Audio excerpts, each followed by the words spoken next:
ہندوستان آپ کا ازل کا دشمن ہے، میری یہ بات یاد رکھیے گا۔ یہ امن کی آشا یہ فضول بکواس ہے، اس پر اعتبار نہ کیجیے گا۔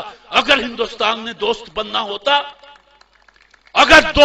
ہوتا تو وہ کشمیر میں 7 لاکھ فوج نہ اتارتا اور میری ہزاروں کشمیری بہنوں کے سر سے دوپٹہ نہ کھینچتا۔ وہ آپ کا دشمن ہے، اس نے نفسیاتی طور پر بھی آپ کو مارا، ثقافتی طور پر بھی آپ کو مارا، اور اب بھی دہشت گردی پھیلا رہا ہے۔ آپ کے دریا خشک، آپ کی نہریں خشک، ٹیل پر پانی نہیں پہنچ رہا، آپ کی فصلیں نہیں ہو رہی۔ اگر یہی صورتحال رہی، امن کی آشائیں ایسی رہیں، تو خدا معاف کرے میں بڑا بھیانک نقشہ دیکھتا ہوں۔ ہمیں کوئی جینیس لیڈر نہیں ملا۔ آج لوگ 2 سڑکیں بنا کے، 4 پل بنا کے، 2 تالاب بنا کے اور بڑے فخر سے اخبارات میں تصویریں چھپواتے ہیں اور بڑے بڑے بیانات دیتے ہیں۔ میں آپ سے گواہی سے پوچھتا ہوں کہ میرے رسول صلی اللہ علیہ وآلہ وسلم نے مدینہ میں، مکہ میں کتنے پل بنائے تھے، کتنی سڑکیں بنائی تھی؟ کوئی پل نہیں بنایا، کوئی سڑک نہیں بنائی۔ کیا بنایا؟ قوم بنائی۔ جب قوم بن جاتی ہے، پل خود بن جاتے ہیں، سڑکیں خود بن جاتی ہیں۔ آپ کو پتا ہے کہ اب ایک سازش کے تحت پاکستان کی اسمبلی کا الیکشن کروڑوں روپے کا بنا دیا گیا ہے۔ جس کی جیب میں کروڑوں ہیں وہ الیکشن لڑ لے۔ طارق عزیز تو نہیں لڑ سکتا، چاہے ساری عمر گلا پھاڑتا رہے۔ 5 سال کے بعد یا جب بھی وقت آتا ہے، آدھے ادھر آ جاتے ہیں، آدھے کرسیوں پہ بیٹھ جاتے ہیں اور یہ بے مغز باتوں پر شور مچاتے ہیں۔ یہ آدھے ادھر والے، اس لیے کہ ان کا کام ہی شور مچانا ہے۔ ادھر والے تسلی دیتے رہتے ہیں ہار پھول پہن کے کہ اگلے سال ہم یہ کر دیں گے، اس کے اگلے سال یہ کر دیں گے، اور دیکھو ہم نے یہ کیا تھا گے ہے نہیں کہیں ان کے پاس۔ یا تو تھا اور ان کی اپنی طرز زندگی۔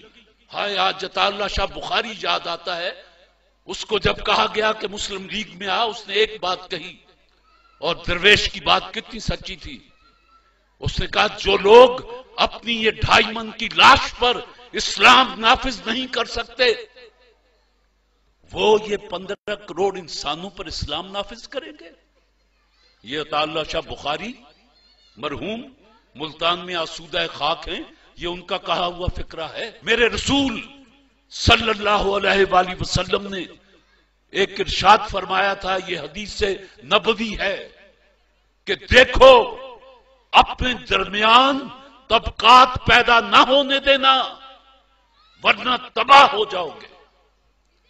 ہم نے لیاقت صاحب اپنے درمیان طبقات پیدا کر لیے، دولت کے اعتبار سے بھی۔ ایک طبقہ جو خط غربت سے نیچے چلا گیا، دوسرا طبقہ جن کو پتہ ہی نہیں ان کے پاس کتنا ہے۔ طبقات، تعلیمی نظام 4-4، 5-5، اس 7,96,095 مربع کلومیٹر جس کو پاکستان کہیں، یہاں 5-5 نظام تعلیم چلے، قوم کیسے بنتی؟ وہ یگانگت کیسے آتی؟ وہ یکجہتی کیسے پیدا ہوتی؟